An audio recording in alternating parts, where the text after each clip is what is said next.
నమస్తే, welcome to VBG channel. Vijayawada దగ్గర అప్పట్లో సంచలనం సృష్టించిన ఆయిషా మీరా కేసు ఇంకా ఫైనల్ కాలేదు అనేసి హైకోర్టు నుండి సిబిఐ వాళ్ళకి నోటీసులు జారీ చేశారు. అది ఇంకా ఎందుకు ఫైనల్ కాలేదు, ఈ ఆయిషా మీరా కేసు ఏంటి, దాని గురించి వివరాలు మనతో ఉన్న శ్రవణ్ తెలుసుకుందాం. నమస్తే సార్. నమస్తే. ఆయిషా మీరా కేసు అప్పట్లో సంచలనం సృష్టించింది, అది ఇంకా కేసు ఫైనల్ కాలేదు. దీన్ని సూచించి హైకోర్టు వాళ్ళు సిబిఐ వాళ్ళకి నోటీసులు జారీ చేశారు. ఆ వివరాలు ఏంటో మాకు చెప్పండి. కరెక్ట్గా డిసెంబర్ 27వ తారీఖు 2007 సంవత్సరం, అంటే సుమారు ఇప్పటికి ఇదే రోజు ఇదే తేదీ 16 సంవత్సరాలు జరిగింది ఈ దుర్ఘటన జరిగింది. ఆ రోజుల్లో ఉమ్మడి ఆంధ్రప్రదేశ్ 2007లో విజయవాడ దగ్గరలో ఉన్నటువంటి బనీపట్నంలో, ఈ బనీపట్నంలో కొంచెం ఊరి చివరిగా ఉన్నటువంటి ప్రాంతంలో, మరి ఊరి చివరి కాదు, కొంచెం ఒక private hostel, women's hostel, girls hostel, women's hostel, Ayesha Meera అనేటువంటి ఫార్మసీ చేస్తున్న స్టూడెంట్ పొద్దున్నే బాత్రూమ్ కొంచెం ఇబ్బందిగా లాక్కబడి అతిగాచమైన విషయాన్ని ఐడెంటిఫికేషన్స్ ఇచ్చారు. ఆ రోజుల్లో ఇది కొంచెం సంచలనం అని చెప్పాలి. ఎందుకంటే హాస్టల్లో దారుణంగా అత్యంత దారుణంగా రక్తమడుగులో కనిపించినటువంటి ఒక బాలిక మృతదేహం. వాస్తవాన్ని చూస్తున్నటువంటి ఆ పరిస్థితులను చూస్తే కూడా అఘాయిత్యం చేసి చంపినట్టుగానే అర్థమవుతుంది. ఇక్కడ ఈ పరిస్థితుల్లో చూసినప్పుడు అఘాయిత్యం అంటే అది హాస్టల్లో కాబట్టి థర్డ్ పర్సన్ ఎవరు వచ్చి ఉండాలి అనేది ఒక కేసు, లేదా హాస్టల్లో ఏమైనా జరిగిందా, తరచూ ఎక్కడ ఎవరైనా వచ్చేవారా, ఇవన్నీ కూడా ఇన్వెస్టిగేషన్ వెళ్ళాల్సి ఉంది. మొత్తం మీద సంచలనం అయిపోయింది. ఇక్కడ ఈ కేసు రకరకాల వాదనలు వచ్చాయి కేసు విషయంలో. ఎందుకంటే మొదటి నుంచి వాస్తవం సీన్ ఆఫ్ ఎఫెన్స్ ఉంటారు, సీన్ ఆఫ్ క్రైమ్ ఉంటారు.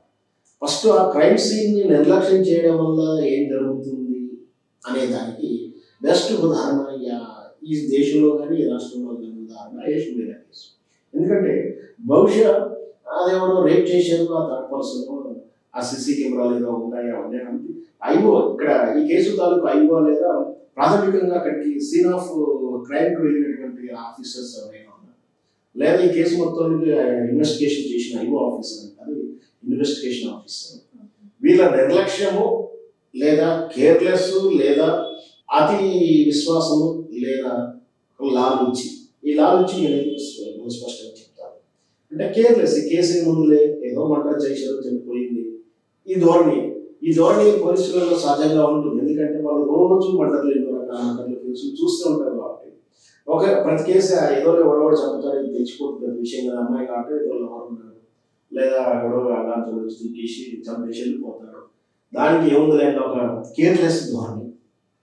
లేదు, కేసు నిజంగా విషయాలు తెలిసినప్పటికీ అధికార ఒత్తిడి, అంటే పరిపాలన పరంగా ఆ రోజు కాంగ్రెస్ ప్రభుత్వం పెద్ద ఒత్తిడి, లేదా ఇన్ఫ్లుయెన్సిబుల్ ఫ్యాక్టర్ అంటే డబ్బులు అని చెప్పవచ్చు. దానివల్ల కేసును తప్పుదారి పట్టించారని అనేది అనుమానం తెప్పించు. సర్వత్రా అన్ని సంఘాలు, అన్ని పార్టీల వాళ్ళు దీన్ని ముఖ్యంగా ప్రశ్నించినప్పటికీ కూడా ఆ రోజు నుంచి మొదలు పెడితే ఈ రోజు వరకు కూడా అంతకుడు ఎవరు తెలుసలేకపోయారు.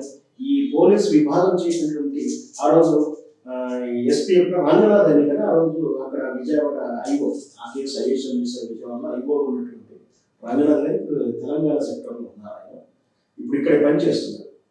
ఆ రోజు విజయవాడలో అతను ఐఓ ఆఫీసర్ దీనికి. సో అతను చేసిన మిస్టేక్ అని కూడా చెప్పవచ్చు. ఎందుకంటే ఐఓ అయినా రెస్పాన్సిబిలిటీ కూడా అయ్యాయి. మొత్తం మీద ఏం జరిగింది అంటే అమ్మాయి చనిపోయిన వాళ్ళ వస్తుంది, చనిపోగానే బాగా ఆ 15 రోజులు 10 రోజులు అయితే ఒత్తిడి పెరుగుతున్నా కూడా ఎవరో దొరకలేదు. రాష్ట్రకు ఈ పత్రిక అంటే మీడియా ఒత్తిడి, దాంతోపాటు రాజకీయ నాయకుల ఒత్తిడి, ప్రజల ఒత్తిడి, మహిళా సంఘాల ఒత్తిడి, ఇవన్నీ తట్టుకోలేనటువంటి పోలీస్ విభాగం ఒక అమ్మాయికి లడ్డు అనే ఒక వ్యక్తిని తీసుకొచ్చి అతనే చంపే ప్రయత్నం చేసేవాడు. లడ్డూను తెర మీద తీసుకొచ్చి తీరా చాలా విమర్శలు వచ్చి లడ్డు సాంకేతికంగా అక్కడ ఆ రోజు లేడు అనేటువంటి ఎవిడెన్స్ లడ్డు తరపు వాళ్ళు చెప్పగలుగుతుండడం.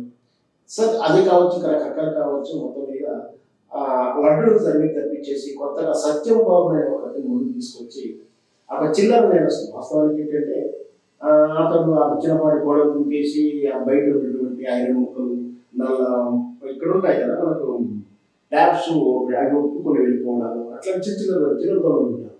వాళ్ళు బ్రోకన్ హౌస్ చేయాలంటే దొంగతనాలు చేసే వాళ్ళ హ్యాబిట్స్ కూడా రకరకాలు ఉంటాయి. కొందరు ఏంటంటే తాళాలు బోలో పెట్టి తాళ్ళు పెట్టుకొని దిగడం అని అలా కాకుండా ఆ లుక్ అంటే ఎవరు చూడని ప్రదేశంలోకి వెళ్ళడం, అంటే ఇంటి వెనకకి వెళ్ళి ఆ నల్లాలు లేదా అక్కడ చిన్న చిన్న పనులు తీసుకోవడం లేదా చొప్పులు తీసుకోవడం, ఇంకొందరు ఆదేశం బట్టలు జీన్స్ తీసుకెళ్ళడం, ఇట్లాంటివి చేస్తున్నారు. అది చిన్న దొంగ చూస్తాం వాస్తవానికి. ఇట్లాంటి వాళ్ళు ఆ తరహా కేసు ఉంది అతని సత్యం మోహన్ మీద. మరి అతను ఇబ్రహీంపట్నానికి చెందినవాడు కావడం, ఆల్రెడీ అక్కడ కేసు ఉండడం, దాంతోపాటు అతను ఒక మామూలు సామాజిక వర్గానికి చెందినవాడు, ఒక అమాయకుడు అనుకున్నారేమో. అతని తెర మీద తీసుకొచ్చింది పోలీసు డిపార్ట్మెంట్. అతనే చేశారని సాక్ష్యాలు చూపిస్తూ అతనికి బలవంతంగా ఒప్పించడం, ఆ పోలీసు ఇంట్రాగేషన్, పోలీసు అరెస్ట్ తర్వాత ఆరోగ్యంగా వెళ్ళినటువంటి సత్యంబాబు అనారోగ్యంగా నడవలేని పరిస్థితుల్లో కాలు మొత్తం సన్నగిలు పడిపోయి, దాంతో ఈ దళిత సంఘాలు ఇవన్నీ కూడా హ్యూమన్ రైట్స్ వెళ్ళడం, చాలా పోరాటం చేయడంతో సత్యం బాబు నిర్దోషాన్ని కూడా విడుదల చేయడం జరిగింది. అంటే ఇక్కడ పోలీసులు చేసిన తప్పిదం వల్ల ఇక్కడ కేసు కొలికి రాలేదు.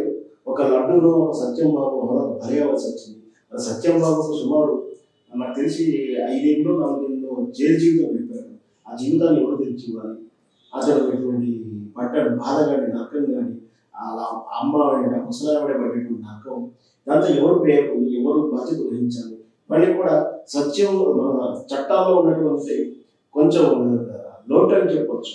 మొత్తం మీద ఆ కేసు రకరకాలుగా డీల్ అవుతూ వస్తున్న వాళ్ళ మదర్ వచ్చి శంషాద్ బేగం, ఆ తండ్రి వచ్చేసి సజ్జద్ ఇక్బాల్, వీళ్ళు మాత్రం కేసుని ఎవరు మొదటి రోజు నుంచి వదలలేదు. ఖచ్చితంగా వాళ్ళు చాలా మంది మీద ఆరోపణలు చేస్తున్నారు.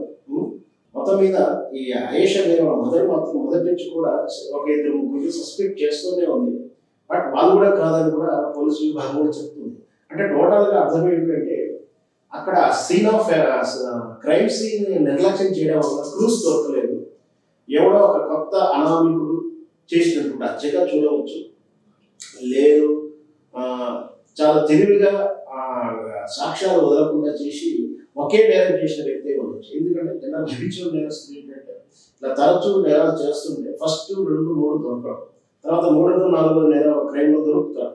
అప్పుడు ఈ 3 కింది ఉన్నటువంటి 3-4 కూడా దొరికిపోతాడు ఆ క్రిమినల్స్. కానీ ఆయేషా మీరా కేసులో అలా ఫ్రీక్వెంట్ మర్డర్ చేసిన వాడు కాకపోవచ్చు వల్ల ఈ రోజు కూడా అది జటిలంగానే ఉంది.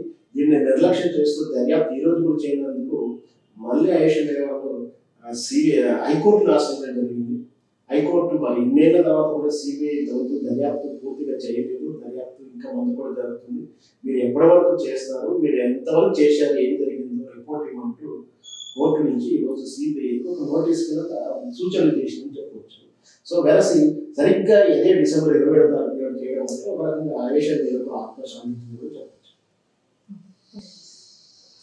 విన్నారు కదండి, ఆయేషా మీరా కేసు తొందరలో కొలికి రావాలనేది, ఎవరో ఆ వ్యక్తి తనను చంపాడు కదా, ఆ వ్యక్తి తను దొరకాలి, పోలీసులు ఆ వ్యక్తిని పట్టుకొని శిక్షించాలని కోరుకుంటున్నాను.